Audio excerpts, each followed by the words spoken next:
When it comes to productivity on mobile devices, I have gone on record various times in telling you that while devices like the Z Fold that are folding OLED screens are very good, just simply because you have more screen real estate to work with and the ability to multi-window things, I still think that actually having two physical screens does make me more productive in the same way that having two distinct monitors on my home PC, my work PC, makes me more productive than I would be on one single ultra-wide. However, that being said, it's not as simple as just giving a device two screens and saying you're done. There has to be software magic baked in there to truly take advantage of the dual screen form factor. And in fact, I can demonstrate one of the best examples of this with my Z Fold device. Let's go to the overhead camera and I will show you exactly what I mean here. So we're on Twitter, and let's say I'm going to click on a link to this news article here. Well, on Android typical, right, no matter how large this screen is, clicking on that link is just going to open that link in your web browser. And now Twitter is gone. Twitter is now behind this web browser. Now you could easily swipe out over here, grab Twitter, and stick it next to it like that,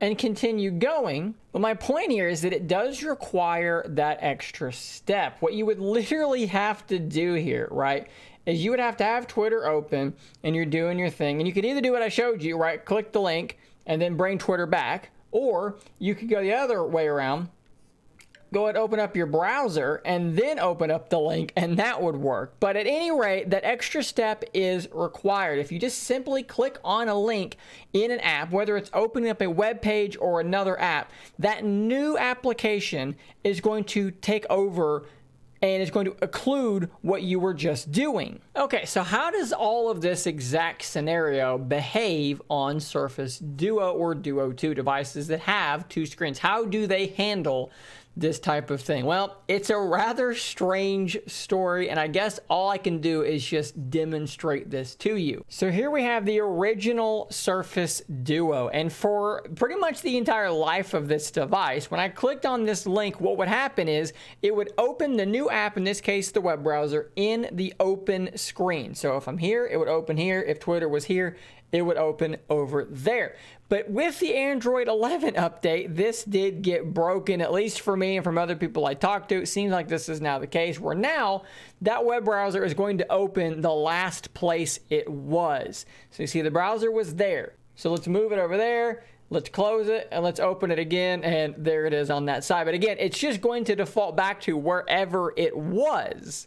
And I can show you what it used to look like, because strangely enough, that good behavior is now the default behavior on Surface Duo 2. So let's do it over here. So here's the same tweet. Let's open that link there, and you will see that it has opened on the opposite screen. Let's put Twitter over here. Let's open it again, and there it is opening on the open available screen, as it should do, because that is a really smart, intuitive behavior. Now, it is rather weird that these things have flip-flopped, because Duo 2 launched with the bad behavior I just showed you on Duo 1. Duo 1 had the good behavior I just showed you on Duo 2.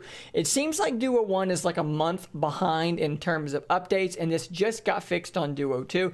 So I'm hoping that on the next Surface Duo 1 update, this will get fixed again. And then both Duos will have the intelligent, smart behavior you would want them to have. Now, it is important, though, to note that there are some settings you may need to change to get this to work the best. So if we're in Twitter, you don't want Twitter to use its own built-in web browser. You want it to be using your web browser of choice. So what you have to do is you have to go into your settings, look for accessibility, displays, and language, strangely enough.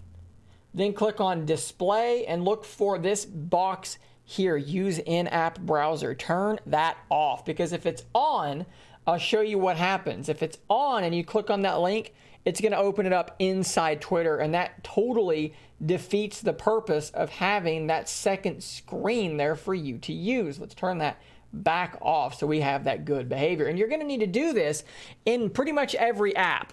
So if there's an app that has an app browser, find a way to disable it, and you're going to be much happier for having done so. And like I said, this does not just work on the web browser. This works on any application that can be opened via a link of any sort. So if we go back to the overhead camera again, and we click on a link here to a Twitch channel, Twitch is going to open up on that other screen, leaving Twitter totally unoccluded. And guys, I really can't overstate how important that is for maintaining your workflow. Trust me, I really believe that this is the best possible behavior, because now it allows you to see that next bit of information, whatever that might be, without totally derailing the other thing that you were doing. And for someone like me, who can be distracted and mentally carried off exceptionally easily, it is so very important to me that the first thing I was doing does not get occluded and totally erased, essentially, from my short-term memory when I do something else for a moment. So there you go. There's a couple of settings to look out for in apps. There's an explanation of why this might not be working correctly on Duo 1, how it's working right on Duo 2, and why I think it makes Duo superior to any other device in terms of pocketable mobile productivity and multitasking. Guys, thanks for watching. Stay tuned for the next episode, and until then, stay nerdy, my friend.